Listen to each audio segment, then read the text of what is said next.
Le mystère du meurtre au manoir. Blackwood. Chapitre 1.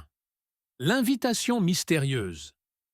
Par une froide soirée de novembre, le célèbre détective Edward Green reçut une invitation énigmatique à un dîner au manoir Blackwood, une demeure aristocratique anglaise au passé troublant.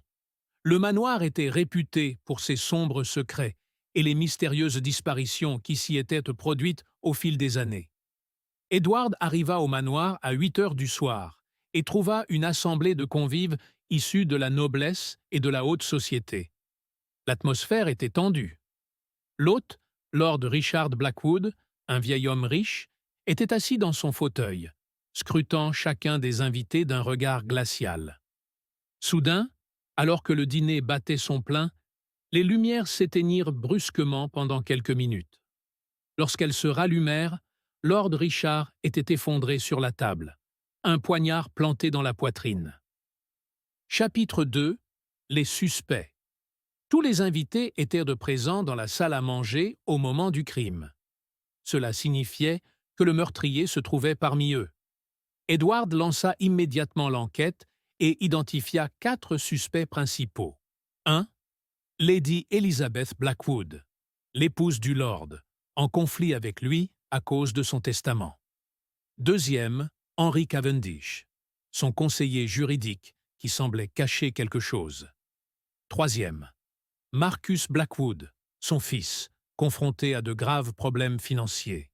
Quatrième, Dr. James Kingston, le médecin de la famille, visiblement nerveux lors de l'interrogatoire. Chapitre 3. Indices trouvés. Lors de son inspection du manoir, Edward découvrit plusieurs éléments cruciaux. Un verre de vin près du corps, contenant des traces de poison léger. Une lettre déchirée dans la cheminée, portant la phrase « Si tu ne le fais pas, je révélerai tout ».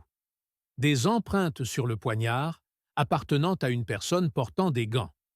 Après avoir interrogé les invités, Edward remarqua que Marcus évitait de parler du testament de son père et que le docteur Kingston transpirait de manière anormale. Chapitre 4. La révélation. Après avoir analysé les preuves, Edward conclut que le meurtre avait été prémédité. Le poison avait d'abord été versé dans le verre du Lord, mais il n'était pas assez puissant pour le tuer immédiatement. Voyant qu'il était encore vivant, le meurtrier profita de l'extinction des lumières pour lui asséner un coup fatal avec le poignard. Face aux preuves, Henry Cavendish finit par craquer et avoua le crime. Lord Richard avait découvert que Henry détournait de l'argent de ses comptes et menaçait de le dénoncer. Désespéré, Henry décida de le tuer avant que la vérité n'éclate. Il fut immédiatement arrêté. Pourtant, le mystère du manoir Blackwood n'était pas entièrement résolu. Car, plus tard dans la nuit, un domestique affirma avoir vu une ombre se déplacer dans la chambre du défunt, comme si un autre secret restait encore à découvrir.